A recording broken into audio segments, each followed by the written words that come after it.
wangeelli mootummaa kun guutummaa biyya lafaatti lallabama. Kana booddees dhumni dhufa jedhee ameen. Ameen. Mataa keenya gadi qabannee kadhannuu Waaqayyoo nan beeka kadhachaa akka turre kadhannee amma nuyi kadhannu immoo amaleeffannaa utuu hin ta'in Waaqayyoomatu yaada namaa bana. Waaqayyoomatu qalbii namaa bana. Caaffanni kun immoo hafuura qulqulluu waan caafameef hafuura qulqulluutu hiika. Akka nani hiiketti nan fayyisu.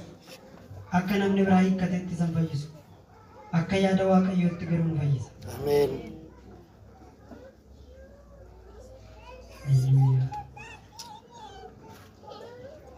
Ati nu eeyyamtee jennaan ganama kana addana jira. Guyyoota keenyatti guyyaa nu dabaltee jennaan si kabajuuf walitti qabamneera. Yoo nu gales yoo nu galuu baates ati waan baay'ee nu oolchite. Maqaa kee keessaa fayyina dhufuun har'a geenye. Mana kee keessaa nu baasuuf ergaan seexanaa baay'eetu ture. Wanti biyya lafaa keessaa nu lolu kumaatama ture. Ayyaanni kee nu baay'ateera, araarri kee nu baay'ateera, tolli kee nu baay'ateera. Gooftaa Yesuus galanni siif haa ta'u. Gooftaa Yesuus ulfinni siif haa ta'u. Ganama kanaaf namni ga'umsa qabu si dhaga'uudhaaf hin jiru. Namni ga'umsa qabu si lallabuudhaaf hin jiru. Namni sammuunsaa daangeffamaa ta'e Waaqayyo isa jalqabaaf dhuma hin qabne dubbachuu hin danda'u. Hafuurri qulqulluun garuu hin dubbata. Hafuurri qulqulluun garuu hin barsiisa. Maqaa Yesuus Kiristoosiin samiin nurratti haa bana. Ameen. Dadhabbii namoota addana jiraniitiin hir'ina keenyaan samii akka nutti hin cufne, fuula akka nutti hin guurre, akka ati nutti hin dallanne, dhiiga ilma kee Yesuus ilaaltee akka nutti araaramte, faara tolaadhaan gara keenya akka ilaaltu, maqaa Yesuus Kiristoosiin si kadhanna. Duumessi hafuura qulqulluu lafa kana haa buufatu. Dabalee dabalee karaa faarfannaa, karaa kadhataa, karaa adda addaa akkuma nutti dubbachaa turte, maqaa Yesuus Kiristoosiin amma immoo karaa isa barreeffame dubbii kee nutti dubbadhu. Ergamaan seexanaa ilmaan hamaan qalbii keenya kan lolan, yaadaaf sammuu keenya kan lolan ammaa jalqabanii kan rukutaman haa ta'an. Ila dhiphachuu haa jalqaban. Lafti kun, naannoon kun, mandarri kun isan baati. Qilleensi kun isan baati. Hafuurri keenya isa hin baati. Maqaa Yesuus Kiristoosiin nutti dubbadhu. Ameen. Akkuma nama dubbadhee yeroo gabaabaa fayyadameen sagalee mammaarratti xiqqoo ishee wal wajjiniin ilaallaa. Kutaa mana amma dubbisee Wangeela Maatiyos boqonnaa 24:11 hamma 14tti isa jirudha. Akka mata dureetti kanan irratti dubbadhu wallaalchifamuu bara dhumaa jalaa ooluu waan jedhu irratti gabaabsee dubbadha. Wallaalchifamuu jalaa ooluudha. Naaf mee nama isin bira jiruun shuma kana duwwaatti naa himaa. Of oolchii jedhaani. Of oolchi. Yesuus Kiristoos gooftaan. Phaawulostu ergaasaa isa duraa Qorontos 9:27 irratti akkas jedha. Ani warra kaan dorgommeetti waamee ofii kootii akkan keessaa hin hambifamneef dhaqni koo itti baree waan itti dhufu hundumaa akka danda'u haleelee akka abboomamus gochuun anaaf hin ta'aa. Yeroo hundumaa biyya lafaa kana irratti nama barsiisuu fi nama yaada kennutu baay'ata malee namni of oolchuu barbaadu hin jiru. Namicha tokkotu akkas jedhe yoo danda'ame akka Musee jedhu saba baay'ee fuudhee gara Gibsiitti geessa. Yeroo isaan didan isaanumaan ajjeesi malee jedha. Yeroo Waaqayyo nan fixadhu lakka naan ajjeesi malee saba kana fixiin hunduma keenya dhaqaa jedha. Yoo dadhabde immoo akka Iyyaasuu jedha. Iyyaasuun immoo yoo Waaqayyo hojjechuun isinitti tole hojjedhaa. Lakkii Waaqayyo hojjechuun gaarii isinitti fakkaatu taanaan ani manni koo Waaqayyo waaqessinaa gara maatiitti deebi'ee jedha. Dinnaan immoo akka Looxii jedha. Looti immoo haati manaasaa yoo garagaltee duba laallaan attam taatee hin jenne. Uuma isaa haa qaqqabatu iyyuu malee hin bahe. Kanaaf yeroo laalu barri amma keenya jiru kun bara dhuunfaatti waan deebi'u fakkaata. Yoo danda'ame namni yoo of oolche turuudha. Yesuus gooftaan. Kanaaf waan sadi duwwaan dubbadha. Maal akkamittiin of oolchina maal jedhe Yesuus kutaaba kana keessatti maal dubbate isa jedhutti otoo jedhee isa otoon galiin dura waan tokko dubbadheeni waan inni dubbate sana immoo waan sadan tokko dubbadhe. Maatiyos 24 fi Maarqos 13 fi Luqaas 21 gaafa dubbistan waa'ee bara dhumaa dubbata. Bara dhumaa bartootuma gaafate. Maal fakkaataa milikinni bara dhumaa jennaan waan baay'ee ittime milikita bara dhumaa kana ittime. Namoonni adda addaa immoo gaafa hiikan bara dhumaa inni jedhamu kuni yeroo Yesuus Kiristoos du'uu ka'edha. Yeruma sanadha jechuun milikitoonni sun bara dhumaa jechuun baay'ee erga Yesuus Kiristoos foon uffatee mul'ate kaasee barri jiru hundisaa bara dhumaati. Gaafanni ol butame kaasee amma bari jiru hundisaa bara dhumaati. Garuu milikitoonni sun maal ibsuun ni jedhu lakkii milikitoonni suni isanii du'uuf jedhu sabartoonni ari'atamuuf jedhanii warri jedhan jiru. Gaafa dhufaatii dhuma gooftaa Yesuus Kiristoos waggaa 7 sana yeroo inni duumessa keessatti qulqulloonni isa simachuuf ol butaman waggaa 7 sana keessa waan ta'udha waan jedhan jiru. Jireenyuma yeroo hundumaa qophaa'uu qabnudha kan jedhanis jiru. Kanaaf inni guddaan bara dhumaa jechuun baruma nu keessa jiru hundisaa bara dhumaati waan ta'eef milikitoota baay'ee erga dubbatee booddee ani milikitoota sana irratti hin xiyyeeffadhu. Milikitoota baay'ee uumama irratti wanti ta'u jira. Lafa irratti wanti ta'u jira. Namootaaf namoota gidduutti wanti ta'u jira. Samii irratti wanti ta'u jira. Milikitoota kana waa gochuu hin dandeenyu. Lafti raafamiin jechuu hin dandeenyu. Macaafni hin baddii jedha. Urjoonni hin harca'uu hin sokkiti jedha. Urjiin hin harca'ii jechuu hin dandeenyu. Ammasuma lafti kirkiruyyuu namoonni hin na'u. 5 tuqaa 5 tuqaa 6 taanaan hin dhumna. Waan akkasii dhoowwuu hin dandeenyu. Wanti ta'uuf jiru ta'uu isaa hin hafu. Kun dirqamadha jedhama. Garuu waan gochuu qabnu achi keessatti macaafni waan lafa kaa'eef wanti nu gargaaru, wanti nu barbaachisu waan gochuu qabnudha jechuudha. Jaa kana wallaalchifamuu jechuun maal jechuudha gaafa jennu wallaalchifamuu jechuun sunumti isaa karaarraa kaachuudha yookiin immoo karaarraa goruudha. Gaafa namni kufee Waaqayyo yeroo firdii dabarse bofa sanaan miilla isaa hidditaa jedhe koomeessaa miilla hidditaa jedhe. Bofti immoo idduma arga hidda harka hidduu danda'a mataa hidduu danda'a iddumatti dhufe hidda. Miilla hidditaa jechuun waan lafa lo'u duwwaaf utuu hin ta'in karaarraa kaachistaan. Bofni daabiloos seexanni hojiinsaa karaarraa nama kaachisu. Yesuus Kiristoos immoo gaafa dubbatu namni cubbuu hojjetu kan seexanaati ilmi Waaqayyoo garuu hojii seexanaa diiguuf mul'ate jedheeti. Yohaannis 14 irratti immoo ani karaadha ani karaadha gaafa jedhu warra karaarraa badan barbaaduun dhufe warra bofichi karaarraa kaachisen karaatti deebisuu dhufe.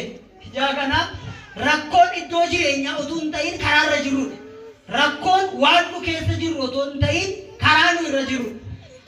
Rakkinni guddaan jireenya keenya isa darbe utuu hin ta'in jireenya amma nuyi keessa jirru utuu hin ta'in hundi akkuma deettan dhaga'eera ulfinni Waaqayyoof haa ta'u garamitti akka nuyi deemaa jirrudha. Wanti nuyi dhageenyu arginuu fi wanti nuti fayyadamnu hundisaa gaariidha. Hamminarraas haa ta'u gaarummaarraas haa ta'u garuu garamitti nu oofaan kun baay'ee murteessaadha. Yesuus Kiristoos gooftaa. Ijaa kana iddoo kanatti kan nu ilaallu isa kanadha. Lakkoofsa 11 kaasee amma 14tti gaafa ilaallu wantoota gurguddaa 3 kaa'eera. Milikitoota 3 ani isa kan biraa keessan galuu isiniin jedheera. Inni jalqabaa akka inni jedhe namoonni hin wallaalchifamuu jedhe maa inni ennaa sobni waan baay'atuu fi hin wallaalchifamu. Warrumti Waaqayyoof fo'aman iyyuu hin dogoggorfamu jedhe. Inni lammaffaan immoo rakkoon iddoo inni jiru seera malee jiraachuutu baay'ata. Jaalalli namootaa hin qabbanaa seera malee jiraachuun waan baay'atuuf jaalalli namootaa hin qabbanaa jedhee ka'eeti namni dhumaatti dhaabatu immoo hin fayyaa jedheeti. Wangeelli mootummaa Waaqayyoo immoo akka dhugaatti ba'amuuf lallabamaa. Wangeelli mootummaa Waaqayyoo kun hin lallabama gaafa dhufu waldaatu iddoo hundaa ga'a namootatu iddoo hundatti lallabachuu ta'u ragaa akka ta'uufidha. Dhugaa akkatti ba'uuf lamisikirnatin tiyoon wiitnesiidha dhugaa akkatti ba'uuf namni kamillee ani hin dhageenye akkan jennetti ani quban qabu akkan jennetti wangeelli mootummaa Waaqayyoo karaa irratti hin lallabama waldaa irratti hin lallabama iddoo adda addaatti hin lallabama. Kanaaf hidhanni macaafni Roomaa boqonnaa 18 kaatanii gaafa dubbistan akka jedha. Eekkamsi Waaqayyoo malee jiraachuu fi jal'ina namootaa hundumaa irratti Waaqarraa mul'ata. Isaanoo jal'ina isaaniitiin dhugaa hin ukkaamsu. Waa'ee Waaqayyootiif beekuun kan namaaf danda'amu isaaniifis hubatamaadha. Kanas Waaqayyoo fi isaanitti hubachiiseera. bifni isaa jedha lakkoofsa 20 ijaan hin argamne garuu humni isaa inni bara baraa waaqummaan isaas erga biyyi lafaa uumame jalqabee waan inni uume irratti qalbifatamee yaadatti argamuu danda'a jedhe kanaafis waan itti qabatan hin qabanii waan itti qabatan hin qaban meeqatu meeqatu gara jabinaan yeroo wangeelii lallabamu tuffatee ala dhaabatee dhaggeeffata meeqatu gara jabinaan yeroo wangeelii lallabamu ollaa kana naanna'ee dhaggeeffata biyya kam dhaabbatee dhaggeeffata meeqatus immoo mataa jabinaan yeroo wangeelii lallabamu utuutti hin jijjiiramin waldaa keessa taa'ees dhaggeeffata ijaa kana wangeelli mootummaa waaqayyoo iddoo hundatti lallabama gaafa jedhamu waliin ga'uu duwwaatti ni qabu inni kun maalitti kama jennaan ragaadha ila dhaga'aniiru yoo abbaan ta'e haa galuu fi habaas hamma isaa danda'an hamma waaqayyotti mul'ise lallabeera dubbateera kanaaf yooma dubbachuu baate iyyuu jiraachuun waaqayyo uumama irratti waan mul'atuu fi waaqayyo jiraachuu isaa mul'iseera waan itti qabatan hin qabanee milikkitoota kana sadan kan isaan muka irratti xiyyeeffadhee dubbata inni jalqabaa namootatu wallaalchifamu inni lammaffaan immoo seera malee jiraachuutu baay'ata namoonni cubbuutti qabamu inni sadaffaan immoo ilaa wangeelii lallabamuu hin hafu ammanumaatti dhaabatee immoo maal ta'a hin fayyee ijaa kana waan sadii dubbate boqonnaa kana keessatti gooftaa Yesuus isheen dubbadha waan sadii inni jalqabaa akkadhe akeekkadhaa waan sadan kana naa qabadhaa yoo hin sammuutti yoo hin moobaayiliitti yoo hin waraqatatti waanuma sin harkeenutti qabadhaa inni jalqabaa akkadhe lakkoofsa 4 irratti boqonnuma 20 kana 24 kana gaafa ilaaltan maannoo lakkoofsa 4 irratti akeekkadhaa jedha lakkoofsa 4 irratti homtinu akkasini wallaalchifnetti akeekkadhaa jedha lakkoofsa 41 moodduma kana gaafa ilaaltanii dammaqaa jedhe lakkoofsa 44 immoo gaafa ilaaltan qophaa'oo taa'e meeshee kana sadanna wajjin jira nama simbira yuutti shoganaa himaa akeekkadhaa jedhan akeekkadhu jedhina sanama guddaa ta'uu danda'an simbira jiru dammaqaa jedhaani dammaqaa qophaa'aa jedhaani qophaa'aa Yesuus gooftaa ameen amma isaa kana sadan bichaa ilaallee tun ta'a inni jalqabaa dammaqii jedha lakkoofsi 42 keep watch inni kun dammaquudhaan ka'a inni akeekkadhaa dammaqaa qophaa'aa ani immoo dammaquudhaan ka'a akka dhe lakkoofsa 42 irra jiru dammaqii jedha maal keessaa dammaqa namni isa jedhu ilaaluu qabna akkamitti immoo dammaqaa isa jedhu ilaali akka nu Efesoon 5:14 yaa isa raftuu dammaqii warra du'an keessaa ka'ii Kiristoosiif ibsa amma biyya lafaa kanarra namoonni baay'een hirriba hafuuraa keessa rafanii jiru inni kun immoo cubbuudha namoonni baay'een immoo dammaqanii deebi'anii rafan inni kun immoo waaqayyoon irraanfachuu warri otoon dammaqiin jiran jiru waan jiru kan isaanitti fakkaatu akkuma beekamu namni gaafa qube fooniin hin duune beekumsaan hin duune hunda uumamaaf gaarii adda baaftu baayoloojikaalii jireenya walooruun hin duune ergasii ijoollee godhatanii namni kan inni du'e jireenya bara baraa keessaa du'e ergasii beekumsi jira dandeettiin jira walooruun jira qabeenya godhachuu waan baay'ee buddeen nyaachuun jira eebbatuun jiru malee waan baay'een jira namni jireenya keessaa du'e waan ta'eef warri akkasii kun iddoo barbaadan jiraachuu danda'u waan kam keessa jiraachuu danda'u hamma waaqayyo wajjin hariiroo hin qabaannetti warri akkasii kun hirriba hafuuraa keessa jiru kanaafidha Isaayyaas 59:2 irratti gaafa laallu waaqayyo iji waaqayyo isin arguu hin dadhabne gurri waaqayyo isin dhaga'uu hin dinne harkisaas isin qaqqabbii hin dhabne cubbuu keessantu siif waaqayyo gidduu galee akkasin dhaggeeffattan hin barbaadu ani akkasin amiin jettan hin barbaadu garuu akkasin immoo dhaggeeffattan hin barbaadu ijoollota keessan isa immoo danda'u biratti qabaati ganaa isaatu jidamee barsiin bira turu waan ta'eef danda'a immoo mana barumsaatti ergaati amma danda'ame dhaggeeffadha Yesuus Kiristoos gooftaa kanaaf hirriba hafuuraa jechuun waaqayyo irraa adda ba'u hirriba hafuuraa jechuun waaqayyoon arguu dadhabuudha kana keessa immoo warri siruman dammaqne jiru akkumatti amala kan itti ta'e waa'ee wangeela lallabamuu kun jireenya isaanii ta'uu isaanii kan hin barre Yesuusii fayyisaa lubbuu isaanii godhatanii kan hin fudhanne warri riba murarraban waan jiraniif isaan immoo cubbamoota waan jedhamaniif macaafni ati yaa isa raftu dammaqe warra du'an keessaa ka'ii jedhama. warri immoo deebi'anii rafan immoo dhabaman. Maatiyoos 8 akkan warri yaadni garaa isaanii qullaa'oo haa gammadan Waaqayyoon arguudha. Kanaaf namni hin dammaqne jechuun Waaqayyoon kan hin argine keessi isaa Waaqayyoon sensi kan hin goone keessi isaa Waaqayyoon kan dhaggeeffachuu hin dandeenye Waaqayyoof yeroo kan hin qabne yoo hin kaane yoo hin deebi'e. Kanaaf dammaquudhaaf maal gochuu qabnaa jennaan macaafni hin kaa'e kadhadhaa kadhachuun immoo fuula Waaqayyootti argamanii waan ta'e dubbachuu duwwaa otoo hin ta'in hariiroo. Kadhannaa jechuun guyyaa kadhataa torban keessaa tokko qabaachuu otoo hin ta'in guyyaa xoomaaf kadhataa tokko qabaachuu otoo hin ta'in firumti isaa prayerin communication Waaqayyo wajjin dubbachuu. Inni kun immoo live style yeroo hundumaa kan itti fuudha. Guyyaa tokko torbanitti tokko miti. Guyyaa sagantaa waldaan baafte wayi miti. Konfereensii iddoo ta'e wayiirratti argamu otoo hin ta'in inni kun namni dammaqe jedhamu nama kadhatu jechuun immoo nama Waaqayyo wajjin dubbatu jechuun yeroo hundumaa hariiroon inni Waaqayyo wajjin qabu nama ho'a. Hariiroon inni Waaqayyo wajjin qabu nama dammaqa. Macaafni amantiitti akka jirtan isinumtuu qoraa of ilaalaa. Nam tokko waan cal jedhu fakkaata keessa isaatti dee maal goota? Yesuus Kiristoos gooftaan. Akka dhee gooftaa Yesuus Maatewos 20:40 kaasanii gaafa dubbiftan dubartootatu inni achi deemee kadhannaan rafan. Ammas achi deemee kadhannaan deebi'anii rafanii jennaan gara isaaniitti deebi'ee yeroo xiqqoof illee dammaqxanii ana wajjin kadhachuu dadhabdanii yeroo xiqqoo dammaqxanii inni jedhu kuni hirriba foonii miti jarri yaaddootu Yesuus Kiristoos irraa fudhatamuu isaa waan beekaniif hafuurri isaanii socho'uu waan dadhabeef waan Yesuus irraa adda ba'aa jiraniif rafu ijjitti ulfaateedha macaan hirriba isinitti fakkaati taa'uu jarri rookaan rakkoon qaban Yesuusii wajjin waggaa 3 walakkaa jiraataniif yeroo sana kan isaan rafan dammaqinsi dadhabuun isaan keessa jiran yeroo xiqqoof illee dammaquu dadhabdanii inni Yesuus jedhe Yesuus irraa adda ba'uuf jiru. Kanaafidha inni gaafa isaa fudhatan balbala cufatanii kan isaan ta'aniif Phexros yan waan saayuun beeku kan inni jedheef kanaaf. Kanaafi namni kadhata qabu nama dammaqudha jechuudha. Inni kun immoo hariiroo guyyaa isa guyyaa tokko paakeejii guuttatame amma namni dhiise yeroo tokko dhaqee iddoo ta'e kadhachiifate jennaan hamma ji'aatti ta'uu barbaada.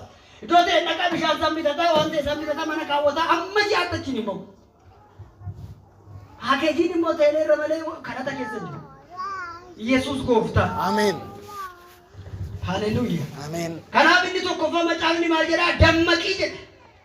Inni lammaffaan immoo akeekkadhuun kuni hiika macaafni qulqulluun gaafa kaa'u hiika adda addaatiin ka'a akka dhee kaa'u King James version dhagaa inni farraa waan hiikamee rakkoo qabu.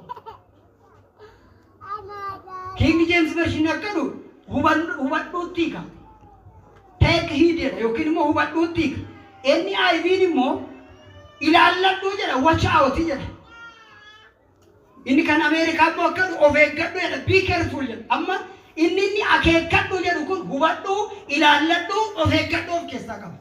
Ila akeekkadhaa inni gooftaan Yesuus Kiristoos jedhe lakkoofsa 4 irratti hubadhuudha. Akkuma kana ilaalladhu akkuma kana immoo of eeggadhuudha. Maal akeekkannaa isa jedhu haala man dubbadha tokkoffaa abbaa duukaa bu'u. Eenyu? Beeshuma kana dubbadhaa warri duubaa dhalaa Waaqayyo. Abbaa duukaa bu'u. Abbaa duukaa bu'uudha. Abbaa duukaa bu'u. Warri kana si abbaa duukaa bu'uudha. Hallelujah. Yesus gooftaa.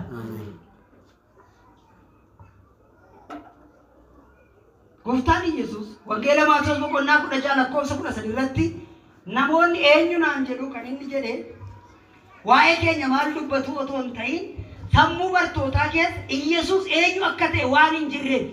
Kanaafidha yeroo qilleensitti ka'u yeroo inni ka'ee qilleensa ifatu inni nama akkamiitii kan isaan jedhaniif. Yeroo hundumaa Yesuus Kiristoos akeekni isaa eenyu akka ta'e akka isaan barani. Kanaaf inni eenyu jedhu jennaan nama hundumaa sana keessaa Phexrostu eenyu akka inni ta'e dubbate. Eenyu naan jedhu jennaan ela ati masicha jiraata ilma Waaqayyooti jennaan yaada abbaa koo isa waaqarraatu siif ibse malee yaada foonii miti jedhe. Maal jechuudha? Namni foonii yaadni foonii Waaqayyo isa hafuura ta'e hubachuu hin danda'u. Baruu danda'u afaan isaas hin galu. Jaa kana Waaqayyotu sitti mul'isee jedha. yoommoo Yohaannis boqonnaa 9 gaafa dubbattan namicha ja'a fayyee sana gaafa argitan akkadhani waan biraan gaafanne jar eenyu si fayyisee jennaani dura namicha isa Yesuus jettanii jedhe irra deebi'anii ammas immoo dhugaa dubbachuun Waaqayyo ulfina kenni eenyu si fayyise jennaan raajii ta'uu sana fulee waa yaadu xumura irratti gaafa Yesuusin argu duwwaa gara lakkoofsa 35 gaafa laaltan 36 irratti gooftaa kun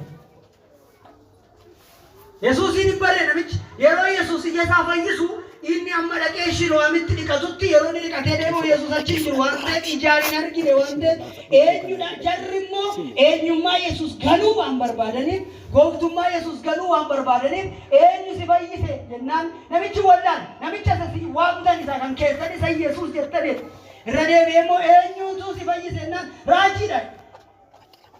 Raajiin ka'a jedhanii waan eeganiif Yihuudoonni sammuu isaanii keessa waan jiruuf Museen waan isaanitti dubbate isa kana ta'uun oolu eegas itti fufee immoo akkale maatii gaafannaan immoo hin beeknu nu abbaa isa fayyisa hin beeknu jedhan maatii yoom ammoo Yohaannis immoo boqonnaa 5 immoo dubbattan namicha fayyee sana argitu boqonnaa 5 13 immoo gaafa dubbattan isa waggaa 38 ciise sana Yesuus dhaqee maal barbaadde jennaan naman qabu jedhee akkasaatti piroosisa beektu waan ta'eef isa booddee Yesuus karaa bishaanii sana handeesse toon ta'in ka'ii gadeedhe gaafa ka'ee galu takka ture eenyu si fayyise jennaan hin beeku namichi eenyu akka isa fayyise hin beekne jedha maalin goon hin barree jedha ilaala hin beekne deebi'ee dhufee Yesuus mana qulqullummaatti isa argee amma fayyiteetta dura fayyadamoo fayyine namichi fayyee dura kan inni fayyee dhukkuba irraa fayyee paralaayistiin dhaqna irraa fayyee Yesuus amma dhufeetu amma fayyiteetta deebitee cubbuun hojjetin jedhe inni amma namichi fayyee immoo seente salveeshiniin inni dura hiilingiidha inni amma salveeshiniin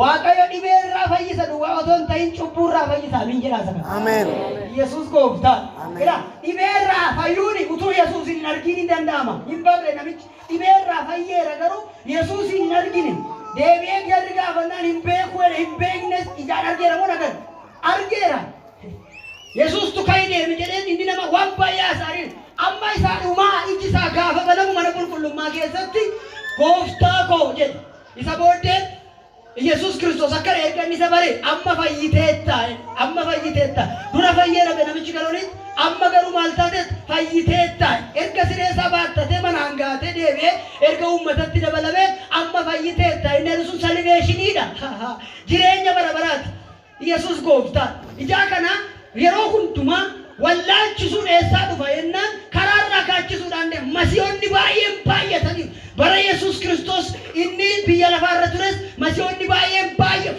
baay'atanii kaaniiru Yerusaalem keessatti ammayyuu jiru kanaas immoo ka'u baay'inni kuni masiihonni baay'een jechuun loordishippi Waaqayyo jalqabumatti abboommii gaafa kennu ana biratti Waaqa kan biraa hin qabaatin jedhe akkas jechuun gooftummaa sammuu kee irratti humtuun qabaatin iddoo alaanaa humtuun qabaatin maateriyaalizimiin hin qabaatin humaanizimiin hin qabaatin wanti tokko hin qabaatin gooftummaa iddoo adda ba'e laphee keessatti akka Phexros jedhu Yesuus duwwaan olaantummaa qabaatu akkana likitti nama ameen haleluuyaa namni Waaqa toon tolfati Waaqa qabaachuu danda'a waan yeroon sammuu yeroo hunda sammuu isaatti hidhamu kanaafi akeekkadhu hubadhu of eeggadhu kan inni abbaa duukaa buuse beeki inni xaadhu maaliif akka duukaa buuse waay maaliif duukaa buuse gooftaan maaluma qabanteedhaan maaluma qabanteedhaan ati waan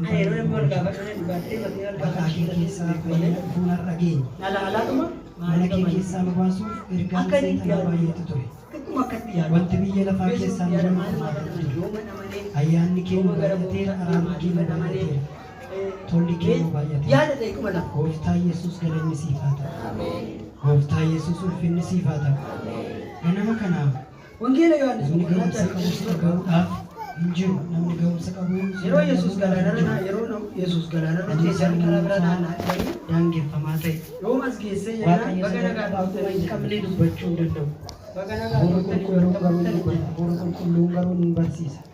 Maqaan Yesuus Kiristoos samiin nurratti abana. Ameen. Dadhabbii namoota jala jiraniitiin hir'ina keenyaan samii akka nutti hin cufu.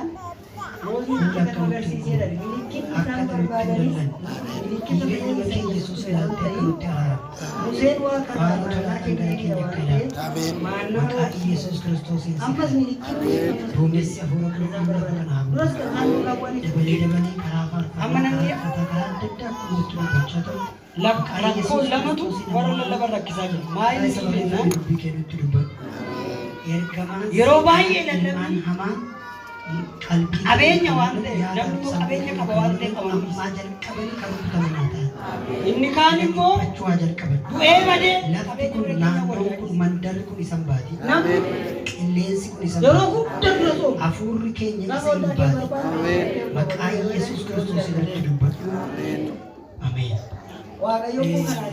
Akkuma nama dubbadhee yeroo gabaabaa fayyadameen sababiin duuka bu'umsa nama sagalee mammaarratti xiqqoo ishee wajjin ilaallaa utaama nama dubbisee sababiin duuka bu'umsa nama sanaa waan isa rakkisee kudha afuriitti isa jirudha.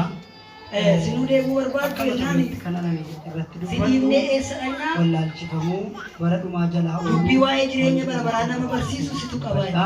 Amma dubbiin baay'een iddoo baay'ee jira. Filoosofiin jira, saayikooloojiin jira.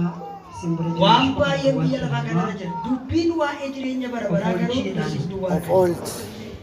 Yesuus gooftaa. Yesuus Kiristoos gooftaa. Kanaaf Phexros asirra 27 Maatewos gaafa ilaaltan hundumaa dhiinnee si duukaa bu'ee gooftaatti taa'e. Amma inni eenyu akka inni ta'e fayyadamuun bara Phexros. Ofii kooti akka keessaa hin hambifamne. Maaloo na dhaggeeffadha ishee kana. Itti baree eenyu Yesuus eenyu akka ta'e eenyu naan jedhu naan hundum isaanii waan namni jedhu dubbatu yaada isaanii jedhu dubbatu kaarraa jedha siin jedhu biyya lafaa kanatti nama barsiisuu fi nama yaada kennu akkuma ta'edha siin jedhu Yohaannis Yohaannis Cuuphaan siin jedhu kaan Eeliyaas sinoo namicha tokko waanuma keessa dubbatu Phexros duwwaan dubbatu akka ture immoo amma laala eenyummaa isaa bareeda gobbata maal immoo duukaa waa'ee isaa ofii duukaa bu'umsaa akka gaafa deemtu jennaan maaliif akka duubaa bu'ee beeka waan ta'eef yoo dadhabbii dubbii waa'ee jireenya bara baraa qurxummii lamaaf buddeenii shanii isan nama kuma shan nyaachisee Phexros guyyaatti lakkii waaqayyo